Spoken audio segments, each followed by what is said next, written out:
Welcome back to the Diary of a Panorama. So today we are going to continue from where we stopped last time, where we talked about introduction to luminous panel in Adobe Premiere Pro. So let's dive back to Adobe Premiere Pro. Okay, let me open my Premiere Pro. Loading.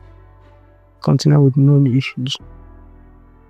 Please, if you haven't watched the previous tutorial on introduction to luminous presets, you can check the link to description there and watch it, so you can have a basic knowledge before you advance with us, so you won't be left behind. So let me open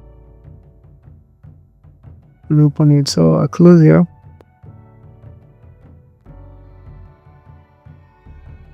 It's loading. Okay, so let me create a new sequence, Control N. Let me just say luminous and present now. So let me import a video that I'm going to use for that. A video without an audio. Oh, okay.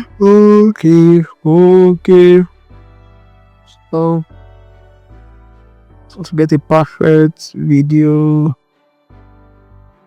Okay, let me just go here to my file so I can actually look for a video. Okay, let me bring in this drone shot of Lekki and Ikoyi in Lagos State, Nigeria. So it has audio and it has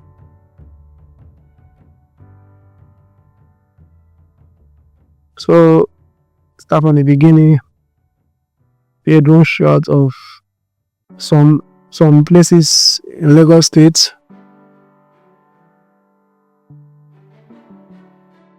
Okay, so I make it small.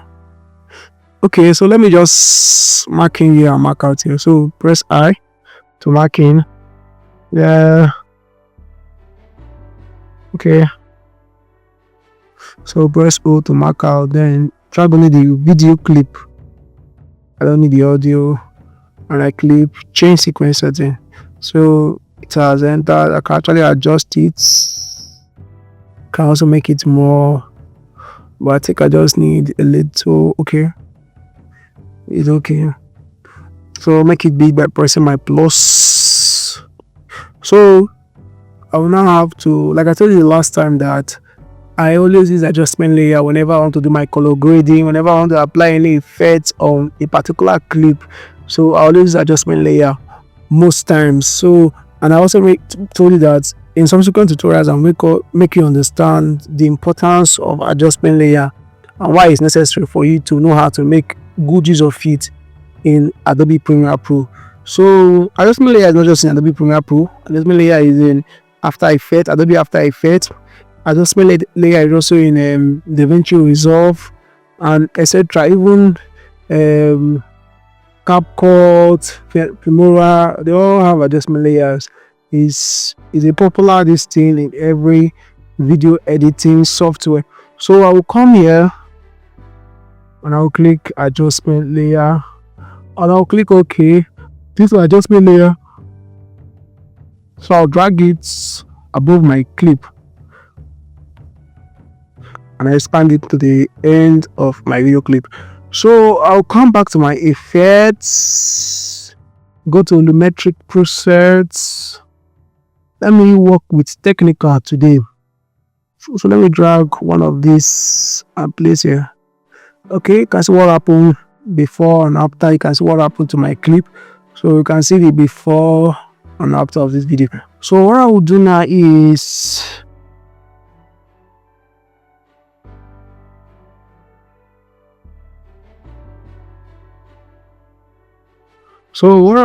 is I will go to effects. I'll click my adjustment layer. That's where I placed my clip, my lumetric list. I go to my effects, controls, click here again. So we have talked about curve. So we are going to be talking about, okay, today we are talking about curves. But last time we talked about basic correction. I also made us understand the three maxing tool, which is the circle maxing tool, the rectangle maxing tool, and the pen maxing tool. And I told you that there will be a tutorial on how to make use of this maxing tool. So we just have to take it gradually. So let me go to curve. I stopped at curve the last time. I also made us understand that RGB here simply means red, green, and blue. Those are the three primary colors. We have three primary colors. That is red, green, and blue. So that is why it's abbreviated to RGB. So I also made us understand here that the down part of this curve, which here my castle is your shadow area. Then the up part here is your highlight area. Then the middle is your mid tone. So let's Ctrl Z. So then this is where we stopped. Hue versus saturation selector. Then this other hue versus hue versus luminance versus saturation versus saturation. So let's start from the first one, which is hue versus hue. I thought we have three. We have HSL. What was known as HSL in every video editing software. The H stands for hue, the S stands for saturation, and the L stands for luminance. I repeat, the H stands for hue, the S stands for saturation, and the L stands for luminance. Then what is a hue? When we talk about a hue, we're talking about okay, let me start from the saturation. When you say something is saturated, like the color is coming out more. For example, if you have a red object and they say increase saturation, that means you're going to pop out, you're going to make the red come out more, to be more pronounced. That's what saturation is all about. It makes this thing become more pronounced. It makes it become like, if the color is dull, it brings it out more. That's saturation for you. Then the L, which is the luminance, has to do with how bright or dark the clip or the footage is. For example, if a subject or if an environment is green, the nature of the environment or the color of the environment is green, and you apply luminance, what it will do is that the luminance has the when we talk about luminance, we have the dark area of the luminance and the bright area of the luminance. So when you increase the luminance of that particular area, like you take it to the bright side, the color of that environment will pop out more. It's not the saturation. The saturation pronounces the color.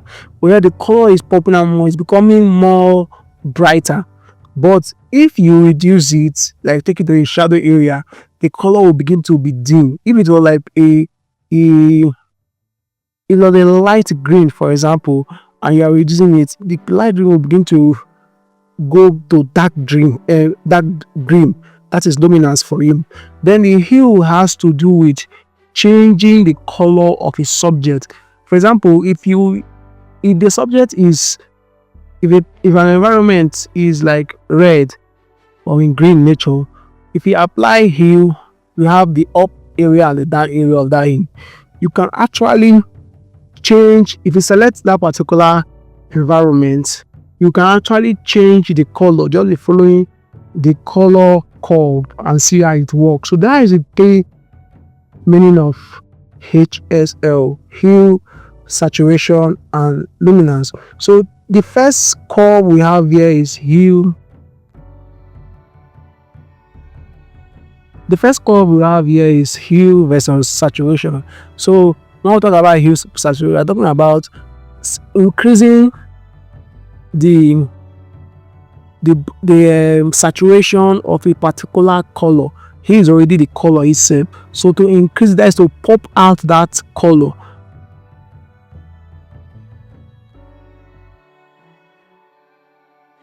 Okay, so then what we are going to do here now is, if we use this color picker here, This is a color picker, and we pick this green here. Let's adjust the color picker, pick the green. I don't pick it yet. Okay, that's picking. You use hue versus saturation. Select versus color picker, pick the green there. You see that's picked somewhere, so we can actually, that's what is happening.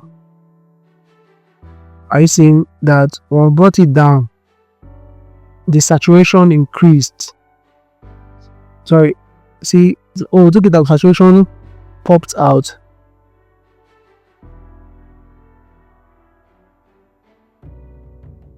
Can you see?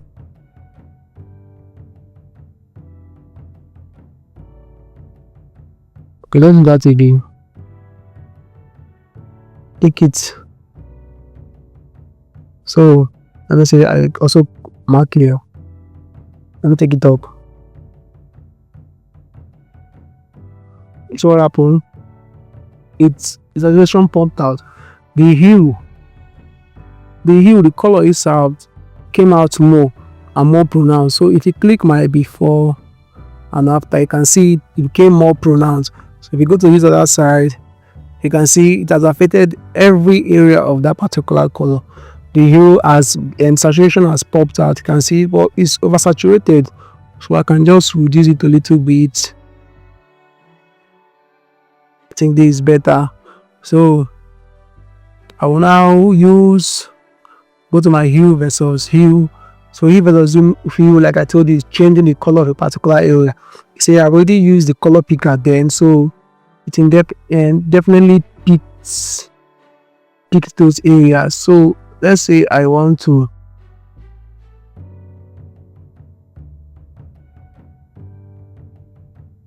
let me double click all the places to select it.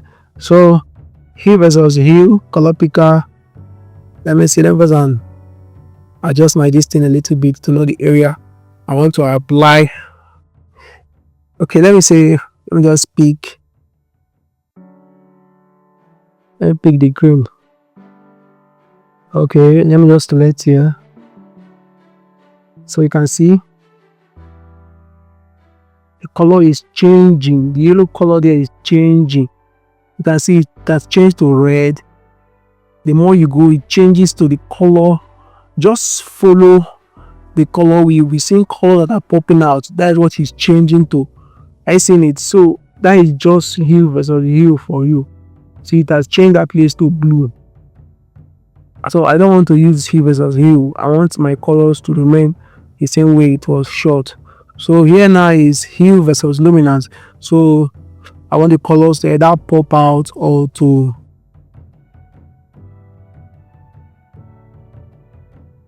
pop out or to become a little bit dim. So I click my hue versus luminance selector, and let me say I select this green. So let me just click here. So you are seeing it is going up, is increasing the brightness of the color. It's coming down and making it dark. I see it's making it dark. Going up is increasing the color. I can still click here and do the same thing. You can see the before, you can see the after. So that is hue versus, then this is luminance versus saturation. Here you just adding saturation to the bright area, or reducing the saturation of the bright area. Like I told you, luminance deals with the brightness of an area or a darkness of the area. So now I'm going to add saturation to that area. Maybe I want to add saturation to there, or I want to give saturation. That is luminance for you. So now if I just pick, so I pick this, if I carry it down, sorry, I pick this, if I carry it down, I'm reducing the saturation of that place. See, it's reducing. I carry it off, I'm increasing the saturation of the luminance. Can see? So then the last is saturation versus saturation. So adding more saturation to a saturated area already. So that is saturation versus saturation. You can just carry it up, and instead of you selecting a particular area, just carry the curve up. It affects all the clips, all the areas of the clip, or carry it down. It affects all the area of the clip. So everything depends on what we want to achieve. So that is introduction to understanding color curve in Adobe Premiere Pro. So it just depends on what you want to achieve and what you want to do. You can see our video. You can see, let me do the before and after. It's where it was before and this is how it is now. You can see it has become more pronounced and more cinematic. So that is one thing about making use of color curve in Adobe Premiere Pro. The more you practice this, the more you get convenient with how it works, and you now know how to make good use of it. So in the next tutorial, we'll talk about color wheels and match, how to make use of the color wheels, where we have the shadows, the midtones, and the highlight. Like I told you, these are the three areas of colors: shadows, midtone, and highlight. It's not just in Premiere Pro, even in Adobe Photoshop, Adobe After Effects, the DaVinci Resolve, everything. You have to understand your midtone, you have to understand your shadows, and you have to understand your highlights. Thank you very much for staying to the end of the Diary of a Cameraman. If you haven't hit the subscription button, hit the subscription button, and we'll keep creating more amazing episodes for you in the Diary of a Cameraman. Thank you.